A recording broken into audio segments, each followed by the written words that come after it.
Good afternoon, early evening, and welcome back to our four-part series, and unfortunately our fourth part of our series, Building and Refining a Culture of Inclusion. And today is Best Practices in Achieving Desired Results with Vince Martinez of Culture Partners. We are so happy you've joined us today. Again, if you've missed any portion of these webinars, please feel free to go back to the Padlet of resources that the team is dropping into the chat right now for you to reference now and into the future. I'm Kristen Brooks, Executive Director from the Supporting Inclusive Practices Project out of Riverside County Office of Education. And on behalf of our entire team from El Dorado and Riverside, we again would like to welcome you to the series and hope that you will join us for many more professional learning events. Today, as in the past, you can engage in this webinar through the chat and the Q&A feature. Please feel free to utilize that Q&A just for the questions that you have. The chat sometimes gets caught up and we'll miss those questions in there. Another way to engage is by raising your hand for a question. As well as to be able to have the opportunity to unmute yourself later today.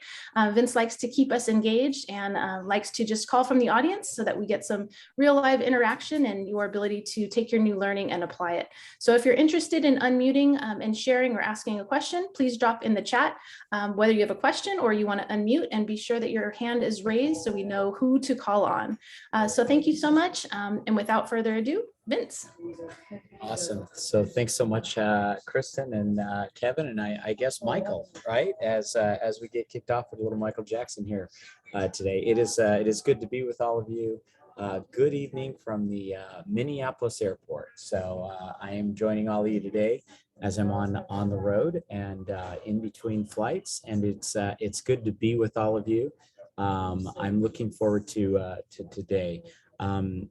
Based off of our last few sessions, if you were unable to attend one of the prior ones, I will spend a few minutes today kind of going through and doing a recap of some of the stuff we've covered previously, as well as some additional new tools that we will be adding into your toolbox here around building and refining your culture of inclusion. So I do want to kick off today with a very simple video. And Kevin, maybe if you would just give me a thumbs up on your video if the audio comes through here, that would be great. And this video, just a little bit of setup, starts to dispel a little bit of this idea of what's involved in starting a movement. So let's take a look at this and see how this plays out.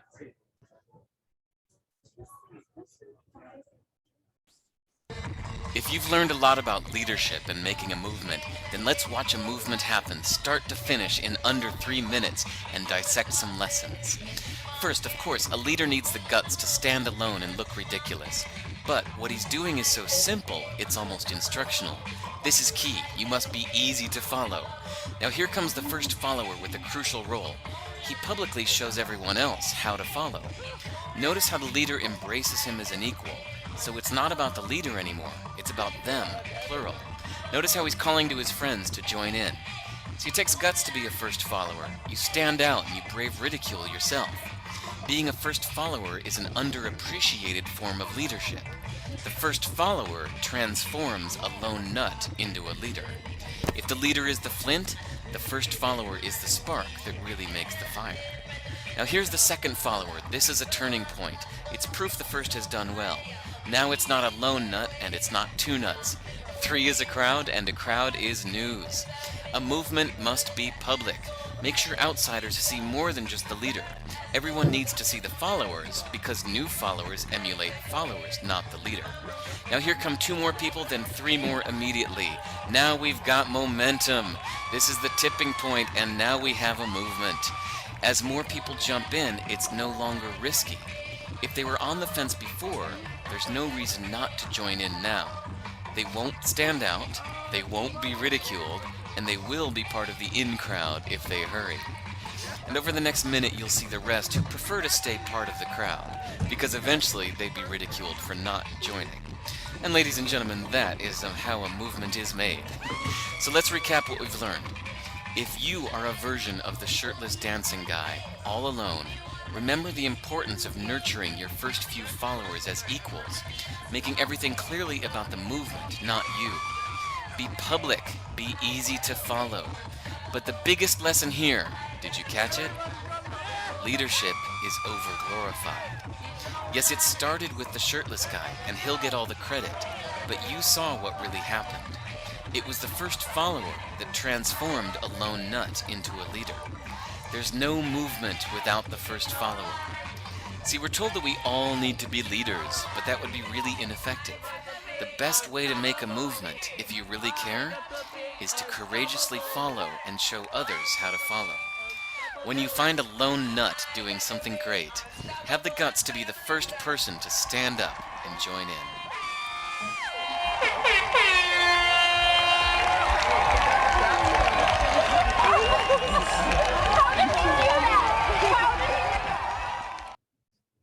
All right, group. So Heidi, I love that video as well. So I would actually love to hear from a few of you.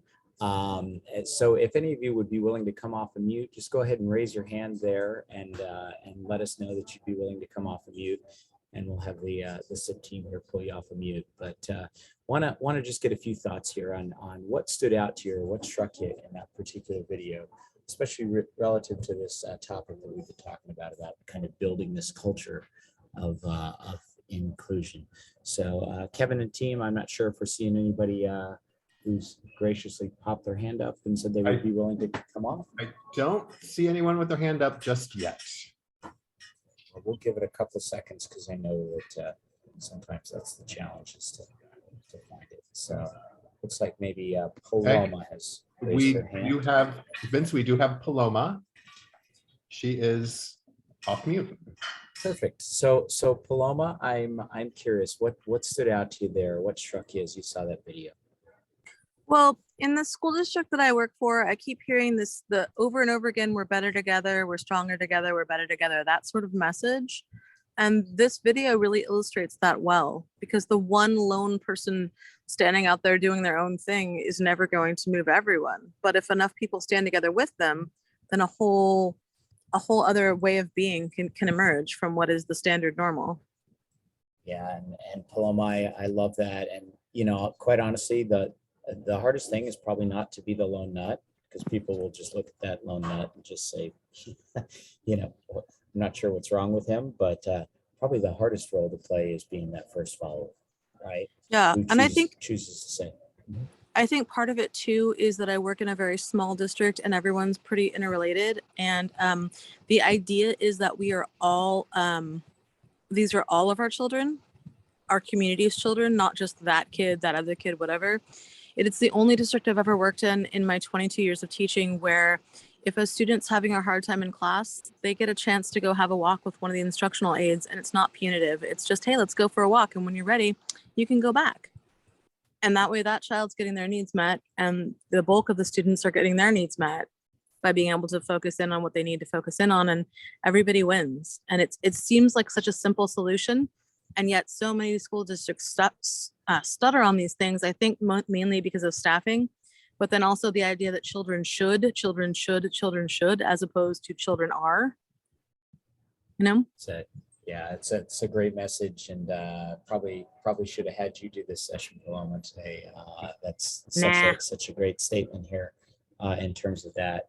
Children are. I love that. So thank you, Paloma. And by the way, that's what it looks like to be a first follower group. I love that. What a great commentary. Thank you.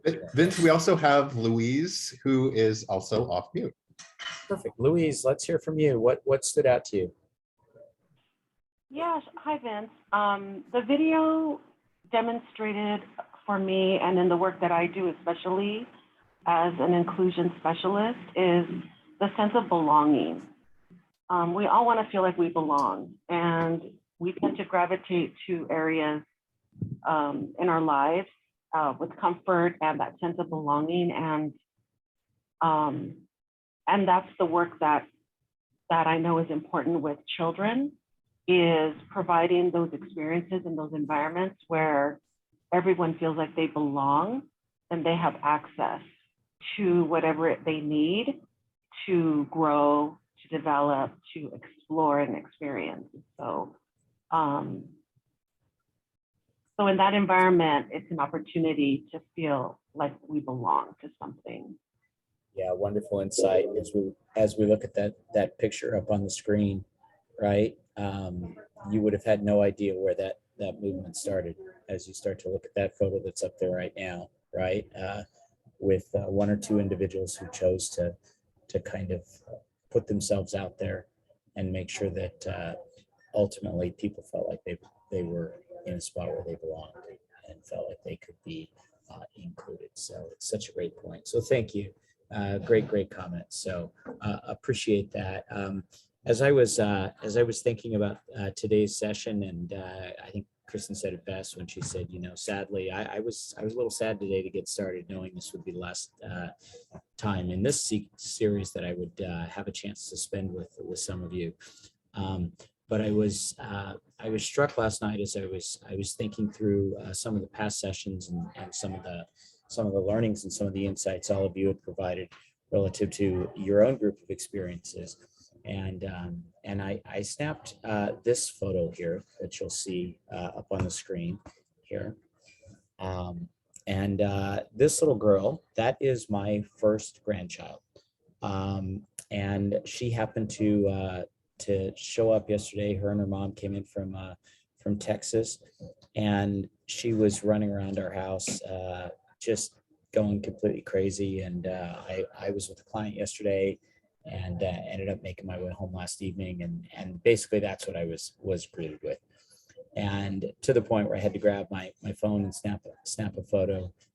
But I was struck in this photo by the fact that here she was with these group of building blocks in her hand, that the actual development and the things that she's going through right now didn't come because she suddenly knew how to do something. It came one step at a time, and to watch the siblings, my kids around her aunts and uncles around her, and them trying to help her in her development, that sense of inclusion, right?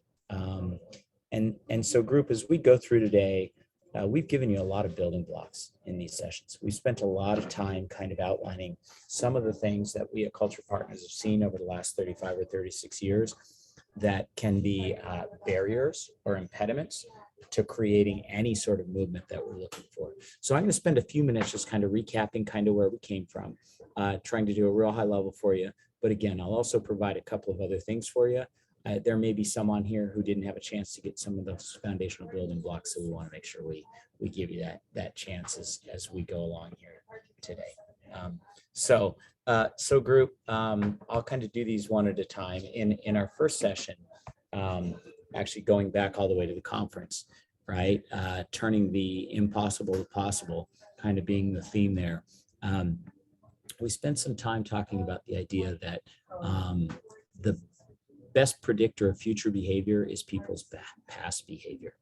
And if in fact we are going to create any sort of movement in any way, that we have to have an understanding of the fact that people's past behavior and the way they have interpreted the world will always influence the way they show up right now. Now, ultimately, some of you may recall, if you were in that session, we played a game there, the not tic-tac-toe game. And the reality is, if we approach things the same way we always have, we're going to end up getting the same results. And that led us naturally to this idea of the results pyramid, that the experiences that we have will always drive the beliefs we hold. Those beliefs influence the actions we take, and the actions drive the results we do or do not achieve. So when we talk about key takeaways from that first session, here are the three big ones that I captured, and I'm hoping there were more for all of you, but here were the three core ones. Number one, to move from the impossible to the possible, we've got to challenge our thinking. We've got to shift the experiences we're creating for others and understand why people, including me, do the things I do, right? Number two, people's intentions are generally good. They may just have the wrong instincts.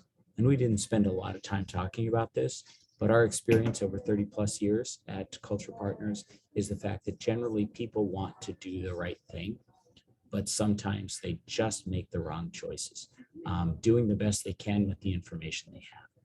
And number three, the greatest leadership skill comes not in actions or working the action stage or telling people what to do, but intentionally creating experiences that are going to drive the beliefs that you want people to hold. So ultimately they self-select the action. All right. So team, kind of going a little further into this, we revisited this pyramid in this way. The current results you're getting, if we just plop our new set of results on top of our current culture or our way of thinking and acting, effectively Einstein's definition of insanity, doing the same thing over and over and expecting a different result. So if we need a different result, we're going to have to create a different kind of a cultural mindset. We need a new mindset when we approach it. And so in our second session, we spent some time talking about closing that mindset gap, moving to this idea of a new mindset will produce new results. And ultimately, we spent some time in our first session here talking about how do we go about intentionally beginning to shift the beliefs that people hold. And ultimately, that bias that people have will slow us down. And we introduced to you a simple methodology we call methodology for changing beliefs.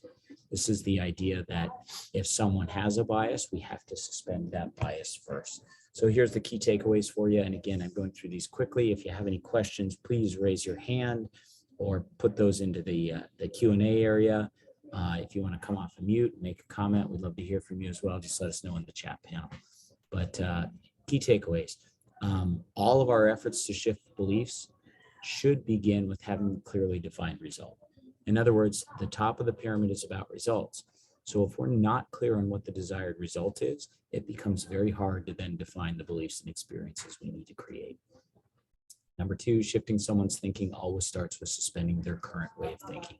We can't just go and do something and expect that someone will magically just come along with us, because they have a way of viewing the world that is constantly going to influence the way they show up.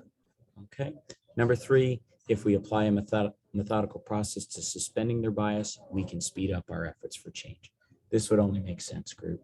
If we want to get there faster, whatever there is, if we can get people to suspend their current way of thinking and that align to ours, we're going to speed up our change efforts. And then number four, and Kevin, you and I spent some time talking about this before the session started today. Instead of just starting with actions, this idea of asking, what's the belief that I need people to hold? The natural tendency is to build new action plans and go to the action layer of that pyramid. But instead, if we challenge ourselves every time in every situation that we go into to say, what is the belief I need this person to hold or this team to hold? It causes us to put a pause on our own mindset and suspend our own biases. So ultimately, we may even show up differently in the way we lead a meeting or ask people to engage with us. Okay. And Chris and Kevin, I assume you're watching the Q&A for us to see if there's anything there or if anyone's raising their hand. And then again, these are kind of the recap slides group of where we came from on these. And there was that methodology. This slide deck is in the Padlet. So you will have access to all of these slides as well. This is one of my favorite cartoons that kind of goes to this. I don't know if there's any Star Wars fans or Star Trek fans, but I always love the theme of this one here a little bit, right? What would happen if we had, Obi-Wan Kenobi and Dr. Spock in the ring together with the ultimate, Vulcan mind meld versus Jedi mind trick? People are always telling me through this that, well, are you just trying to brainwash people in this process? And it's not about some sort of a Vulcan mind trick. It's not about some sort of a Jedi, mind trick here. What this is about is understanding the fact that people act in the way they do for a reason. And if we understand why they do, and the results pyramid gives us that, we can then be able to influence the way that we show up, that thus will cause people to align better to where it is we want to go. And so that becomes really, really helpful to look at it that way. It's not about trying to, brainwash someone or otherwise here, team. It's about simply getting aligned on the way we're thinking so collectively we can move forward together.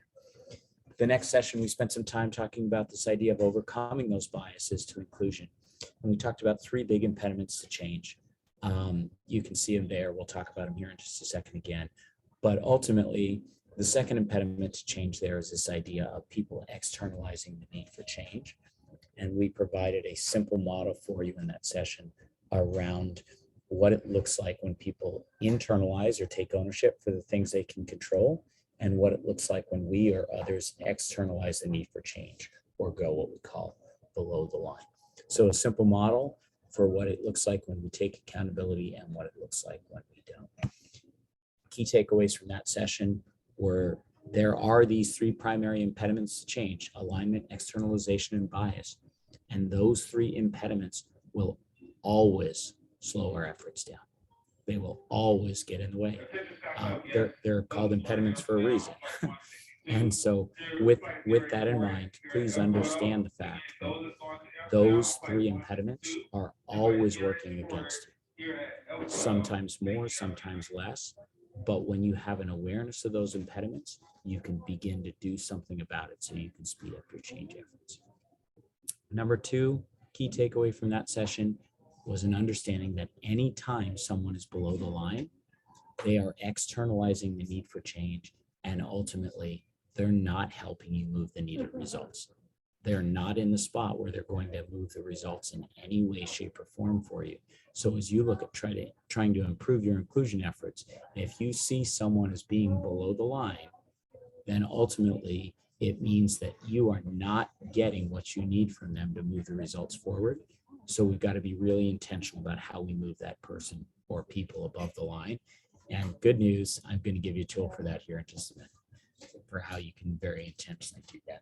And step 3 on this is don't put your energy into things you cannot control.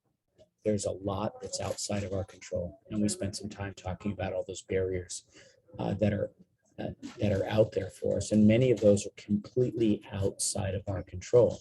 So the crucial thing when we talk about being above the line on this is looking at the things that I can control or impact and letting go of the things that I can't, to say, let me see where I can move the needle versus focusing on the things that I in fact have no control on.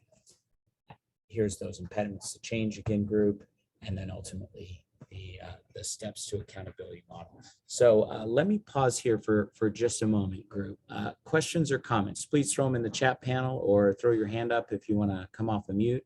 I do want to make sure that we're making the right connecting points for you here relative to how these models and tools can become a really, really powerful lens to approach your inclusion efforts through.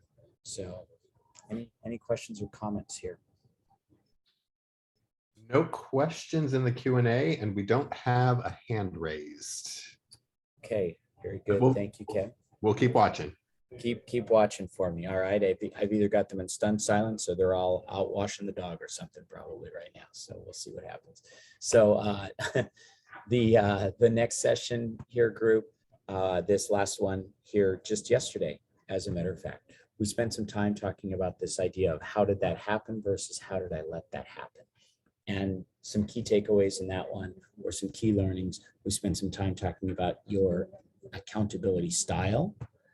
We spent some time giving you some specific ways that you can ensure that the why is clearly articulated or communicated, and an alignment dialogue tool that allowed you to hopefully more effectively ensure you have alignment from the beginning.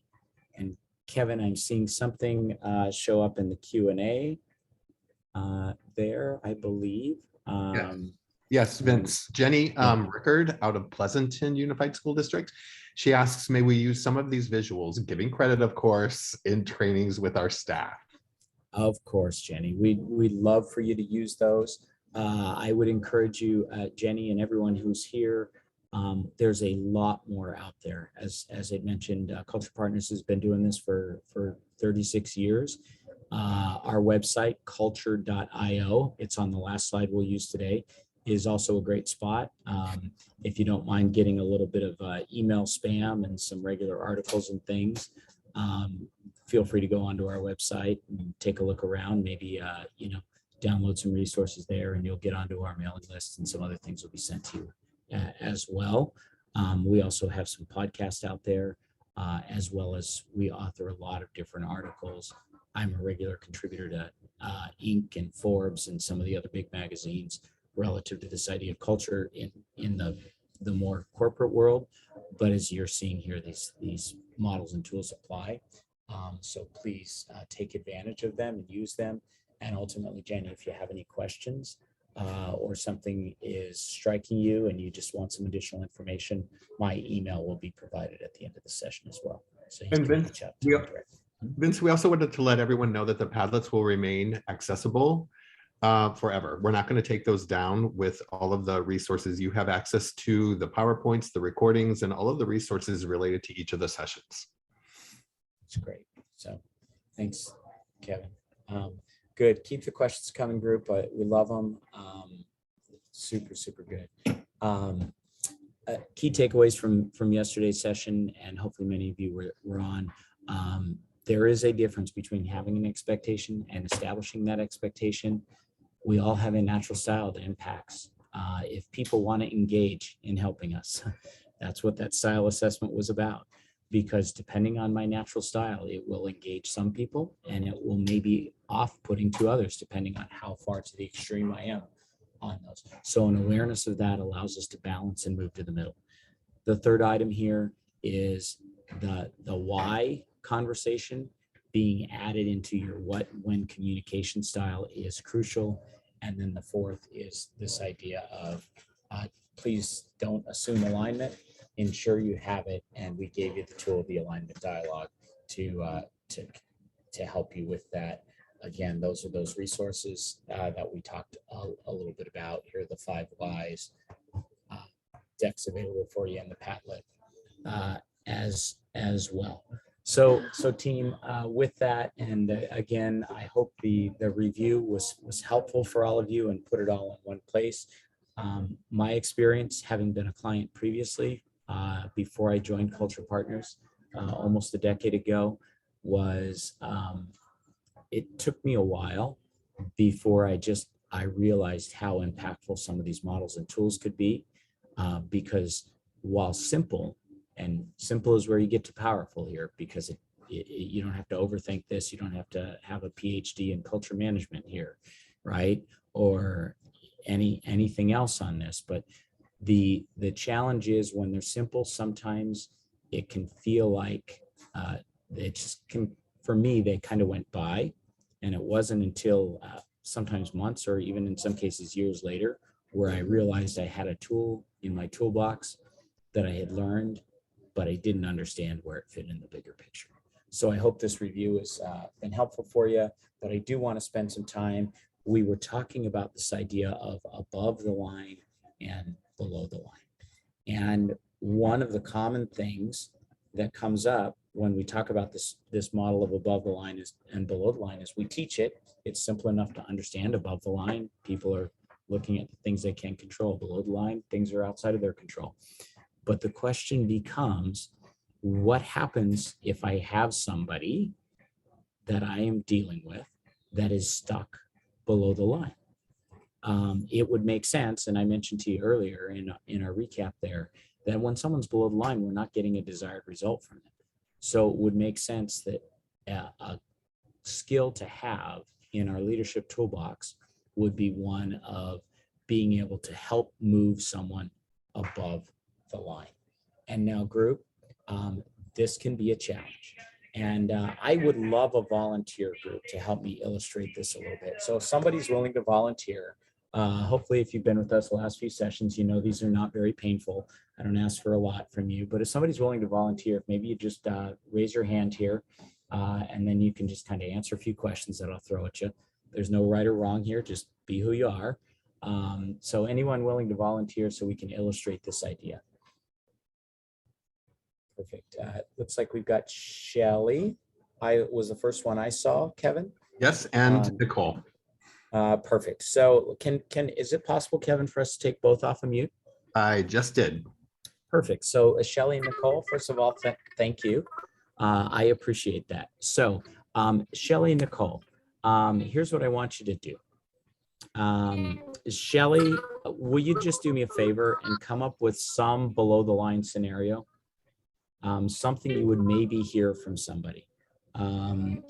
Maybe it's something as simple as we've heard in some of the last sessions of nobody's ever given me the training. I don't know how to do this. I don't have the resources. You just pick whatever you want. Okay, Shelley, from some of our inclusion kind of conversations, something that feels like it's outside of someone's control.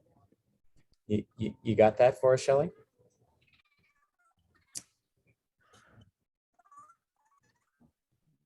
Shelley, I didn't hear you there if you responded. So.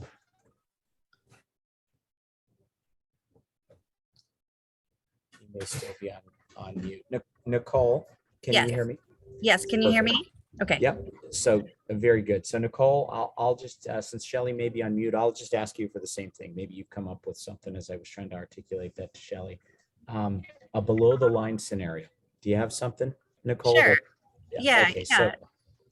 So perfect. I look like someone else had raised their hand as well, willing to volunteer. Yes, Kelly. Okay. So Kelly, Kelly, can you hear me okay? Hi, sorry, yes, here I am. That's okay. That's okay. Good. So Kelly, here's what we're going to do. We're going to let Shelley be below the line right now. All right. And she's going to be below the line and she's going to express something to you. And I just want you to react in the way you would normally react, whether it's asking her a question, whether it's, fleeing the room, however you would normally react. Okay, Kelly, I don't need you to fake this. I just need you to react in the normal way you would react as Shelley begins to give us all of the reasons or excuses about why she can't accomplish something. Is that fair, Kelly? Okay, let's do it. Okay, very good. All right. Vincent, I think you mean Nicole. It will give you the scenario. Okay, sorry. Thank you. Yep, thank you. Yeah, no problem. All right. So Nicole, please. Give us your scenario, Nicole. Yeah, I'd really like to include more of my students, but I just don't have time to collaborate with the gen ed teachers and the administration just doesn't give us any extra time. Wow. All right, Kelly. Well, Nicole, I'm hearing you and the challenges that you're facing. I'm wondering what we could do to kind of maybe brainstorm around ways to change that mindset or to get others on board some kind of a way, because I think what you're speaking about is really important work. Okay, Kelly, Nicole, this is perfect, by the way. This is perfect. And as we go through this, and we'll keep the both of you off the mute because I want to play this out a little bit further. There is a natural tendency when anyone goes below the line for us to want to offer help. And you heard it here from Kelly. This is who you are, Kelly. I can sense that from you. You want to help. You want to do what you can to help move this along. And of course, it hurts to have people be frustrated and feel like they're not making the progress they want to make. But here's one of the biggest opportunities for most of us when it comes to below the line behavior is if someone is below the line, they are not taking ownership for the things they can impact or control. And so the biggest challenge in this moment, and Kelly, I'll just speak to you since it was you who'd offered up, is when we say, what can I do? It then effectively gives them an out to be able to then not have to come up with a solution themselves. Does this make sense, Kelly? It does. Yeah. Okay. Totally. So instead of saying, what else can we do to help you? And I'll throw the model up here for us, group. We call this the Lift Accountability Coaching Model. Okay. You've just heard and Nicole offer up, all of this stuff. And so effectively, Kelly, at that point, you're saying to her, okay, why aren't you making the progress, right? And she comes to you and says, I don't have time, blah, blah, blah, blah, blah. And she comes up with this litany of things that are getting in the way. Now, group, as you look at these 4 steps below the line, the first thing that is crucial when it comes to below the line behavior is we've got to give it space to breathe. We've got to allow a space for that below the line behavior to be expressed. Because if we shut it down, that individual will automatically go to this spot of, well, told you nobody was listening to me. They didn't really care about what I had to say. So we've got to allow that a space to breathe. And quite honestly, our experience, I mentioned it earlier in the recap, most people's intentions are good. Their instincts are just wrong. And so in this case, most people want to be above the line. They want to contribute, but they're stuck. There's these things that have happened to them, real things that have happened that have gotten them stuck in this below the line place.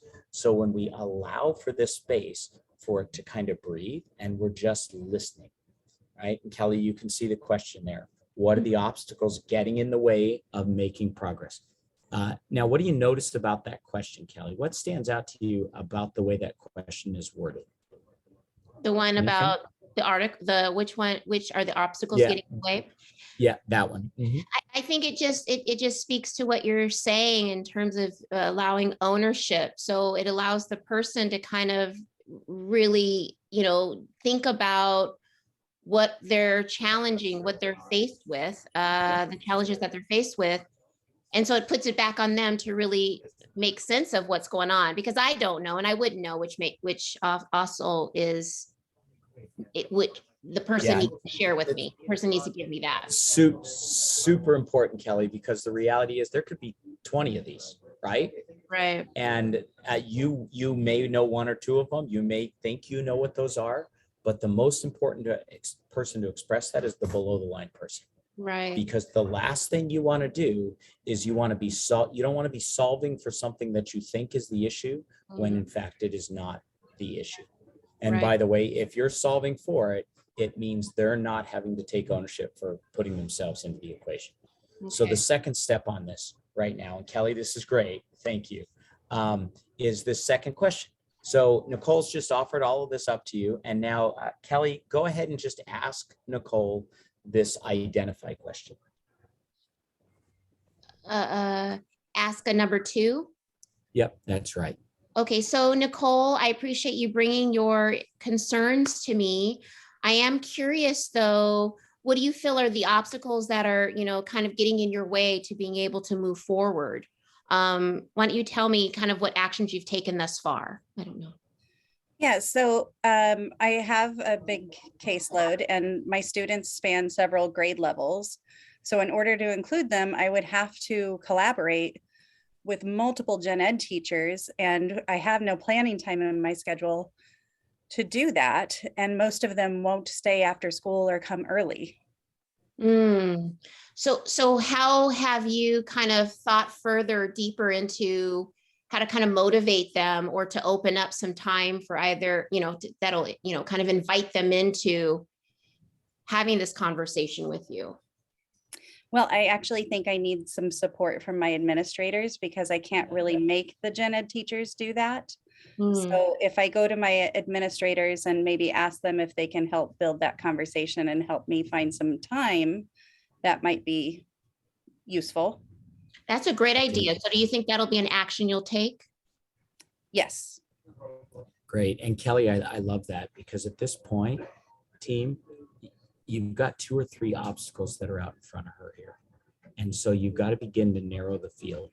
And that's a matter of saying, okay, so of all of these 3, 4, 5, 10, 20 things you've just offered up, which of these do you think you can actually impact or control? Which one do you most need to overcome? And why? Why'd you choose that one? And so now, Kelly, you're going to learn a little bit more along the way, and you're also going to help her begin to narrow on something she can impact, right? Right. And then ultimately it then allows us to go to the next question, which is this, okay, so given that, Nicole, what else could you do? Not what more could you do, but what else could you do here, right? What else could that look like? Because she's going to offer up some thoughts for you. Here's how I can reach out to my administrator, blah, blah, blah, blah, blah. And it's a perfect opportunity to say, okay, great. Is there anything else? No, I think this one, and I really like that idea. Perfect. Now you're going to get to the last one, which is this idea of, okay, so what's that now look like? What are the actions you're going to take? And do you see, Kelly, what following these 4 questions would start to then begin to allow that person to take ownership for the things they can't control versus the stuff that's outside of their control? Does this make I- sense? Yeah, I do. It does make sense, especially in that order. Now I see it. Yeah. So yeah, it's so good. So Kelly, Nicole, thank you again. It's never easy to kind of be put on the spot. Kelly, you were brilliant. And Nicole, I'm glad I don't have to deal with below the line from you every day or whatever, because I know that's not your normal. But you're pretty good at it. So you were pretty good in that moment. So Thank you. absolutely. This is very Yeah. helpful. And I was really just bringing the below the line that I hear all the time. So Yeah, and from we others. all deal with it. And if you think about a group, that idea of below the line, when other people go below the line, where does it naturally pull us? Right? I'm tired of dealing with other people's problems. I can't believe somebody else is in the same spot. Here we go again. Think about the way that it naturally, there's almost a gravitational vortex there that begins to pull us below the line. So as you think about this idea of how do we move people above the line, this simple acronym here, LIFT, listen, identify, facilitate, test, gives you a powerful lens to be able to then drive the conversation to a more above the line place. All right, so let me pause here for any questions. Are there any questions? Please feel free to put them in the chat panel or raise your hand or the Q&A. I just want to make sure that people are comfortable with the outline of this model and exercise.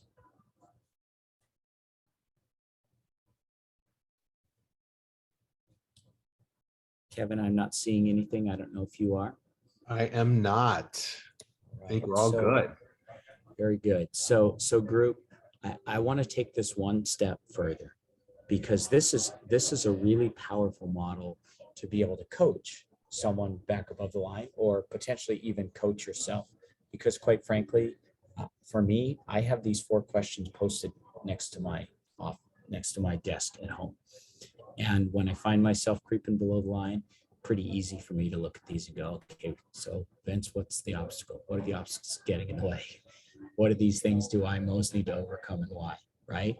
What else can I do? And then ultimately, what actions am I going to take? So when you think through this, it can be a really powerful individual tool, as well as a tool to coach others above the line. And then the last tool I want to give you is an extension of this. And it's something we call the SOSD accountability tool. So the SOSD accountability tool is see it, own it, solve it, do it. And it's about closing what we call accountability gaps.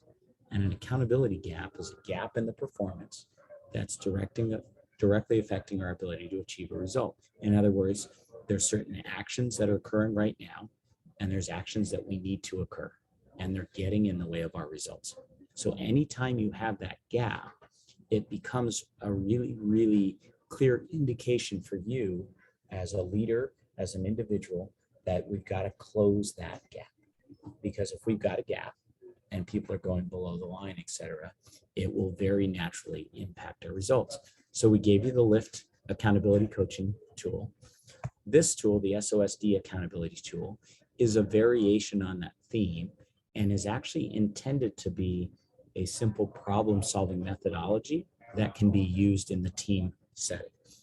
So if you've got a group that you're meeting with, maybe you've got a group of teachers and you're discussing a problem or a challenge, you'll notice the questions begin to form out almost identically, but they are specifically tailored to more of the team environment. So the whole purpose of this tool is, when there's a problem, that people are going to go below the line. And by the way, this happens in team meetings as well. So if we've identified a gap, we need to have, X number of additional instructional aids because of the numbers of students that we have, yet we don't have the resource for it. You can expect that would naturally pull us below the line. So group, one of the ways we can brainstorm ideas, but if we brainstorm ideas, we're missing one critical step above the line.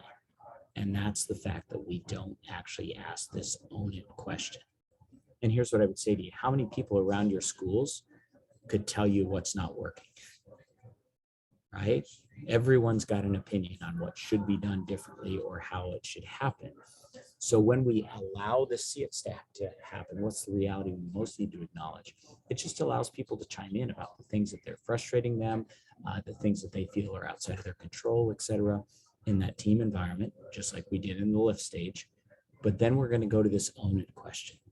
And this own it question is intended, again, for teams to come together and start to have a conversation. So how are we contributing to the problem and or the solution? And as people start to talk about this, a magical thing happens here. And that's where people start to look at this and go, well, now that we're talking a little bit about this, quite honestly, we're not doing anything. We're just complaining about it. I hear that sometimes. Or I hear people say, you know what? We can't control what the budget is. And we seem to be waiting for the budget to come our way instead of looking at different solutions. Now you see how the ownership equation is starting to come into play. And then finally, that solve it question is the same one. What else can we do? And then finally, this one, instead of saying what actions are you going to take, this goes to what are we accountable to do and by when. And so this is where you would build a very specific action plan that then would help us move forward. Based off of that action plan, here's what we said we were going to do. By next Tuesday, we'll do this. We'll send an email out in this way. So this is getting us to the action layer of the pyramid. But quite frankly, if you want to get something done, you still have to have action. Even though we're working at the belief and experience level, and I've encouraged that a lot in a lot of these sessions, at some point we have to move to the action layer. And this is what the do it step does. It allows us to move to that action layer. And then we can come back around in our very next meeting and say, okay, here were the assignments. Here are the things we said we were going to do. And then I turn to Kristen and say, Kristen, you know, I didn't see that email go out. Was that something you were able to get out?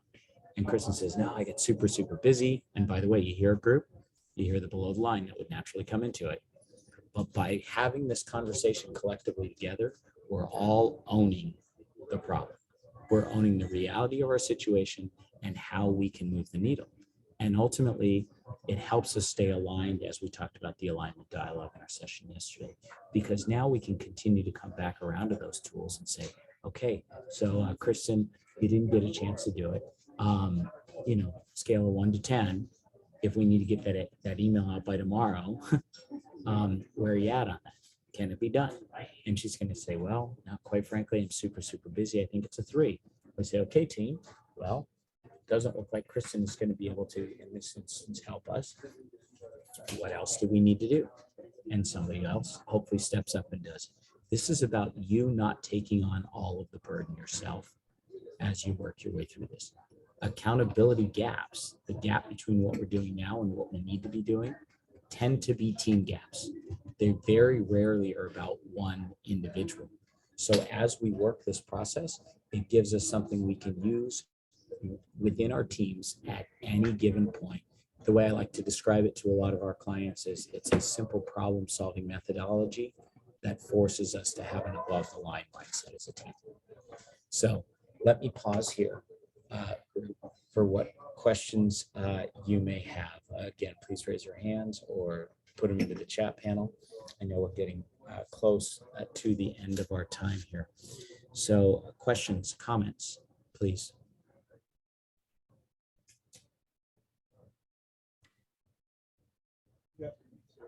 Vince, just hoping that you see in the chat all the kudos and how people are really going to apply this new learning. So this has been really beneficial. So just some comments that have been flowing through as you've been sharing. Yeah, thank you, Marilee. Michelle, I'm not sure your comment there came up somewhat garbled. I'm not sure if there was something specific or if you just caught your keyboard with, you know, a glass or a finger or something there along the way. Was there another hand raised there, Kevin? Did I see? There is. There are a couple hand raises. Let me see if I can. Shelley is permitted to be unmuted. And Nicole. I'm not sure if that was from before, but I'm muting them. Shelley's hand went down, so Nicole's is down also. Okay. Nicole or Shelley, if you have a comment, just let us know in the chat panel. Yeah, and Michelle, I love that. The 1-year-old got to my my computer. Yeah, those are great moments. Enjoy it. Those are special times. That's for sure. So group, we've covered a lot in these last number of sessions. I do want to make sure if there are questions or specific things that I can answer for you, we take advantage of that in the time we do have. So again, please feel free to use the Q&A or the chat panel for whatever those questions may be. Vince, Go ahead, Kevin. Vince, I just want to share a personal experience. Over the course of the first 3 sessions, I was so taken with the content that you provided. And today, having been asked by a Bay Area school district to work with their district leadership, their site administration, as well as their MTSS TOSAs, and really focusing on inclusion, MTSS, UDL, and the slides and the content that I was able to glean from what you've addressed over the past 3 sessions, 4 sessions, it was really the turning point in helping the leadership team understand that it's not only about structures and policy and the actions that we take, that if we start there, we're missing that whole below the whole below the line. In what are the experiences we're creating? How are we changing those beliefs? Because without that, we're just creating structures and systems and taking actions that aren't producing those results that you've addressed. It was just so clear to the entire district leadership team. They're like, okay, MTSS has to go deeper than just what are we doing to align the systems and the structures. So I just needed to put that personal experience out there, that it's amazing content that is too often not addressed, or people are just unaware of where we really need to start to do this deep level work. Thanks, Kevin. And I see this day in and day out. I'm fortunate to do what I do.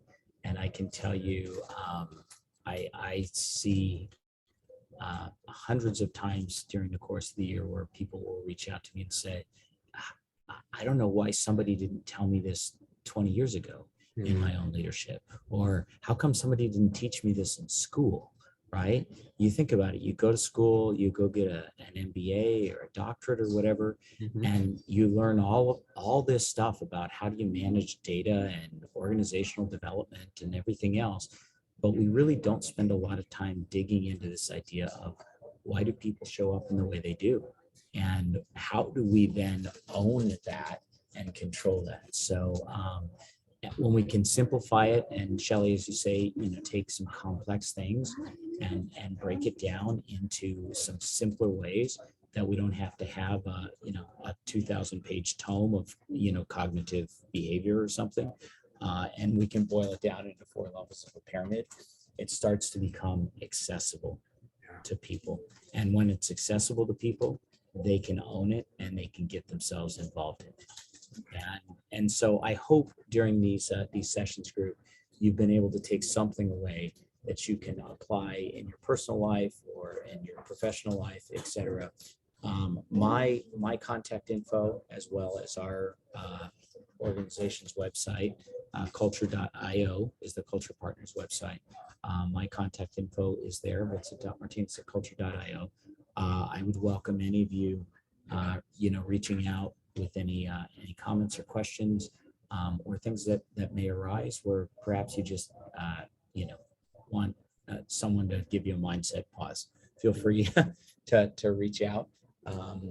That being said, team, I am on the road a fair amount, so if you don't hear back from me instantly, please don't take it personally, as much as I'm anxious to help wherever I can. So looking forward to connecting with any of you, and thank you all very much for your time. Chris and Kevin, I'll turn it back over to you for any last remarks as we finish out here today. Awesome, Vince. Thank you again for so much amazing information.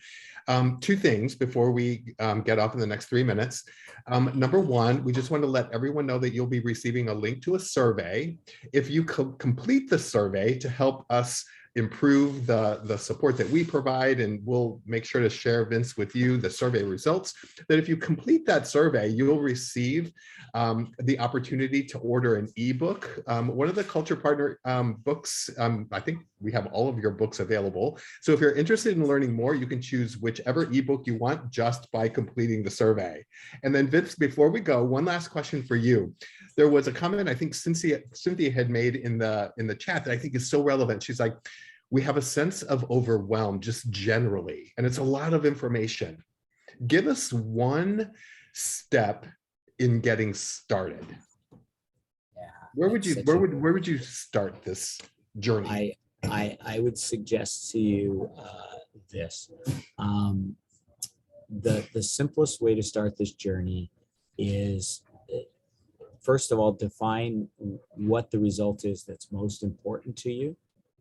What is the thing that it is most important to you that's critical for you to achieve?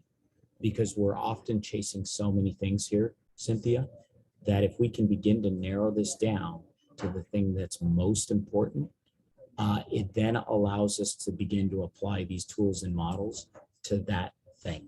That old phrase, you can't boil the ocean. This is one of those things you have to start somewhere.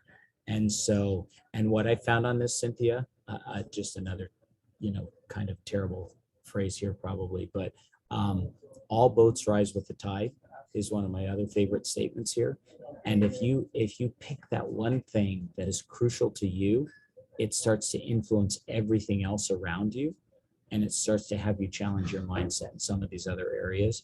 And all of a sudden you'll realize the interconnectivity of all of these things often roll up into that thing that is most important to you. And some of the things that probably aren't as critical that you've been focusing on will go by the wayside because your most important thing is being focused on.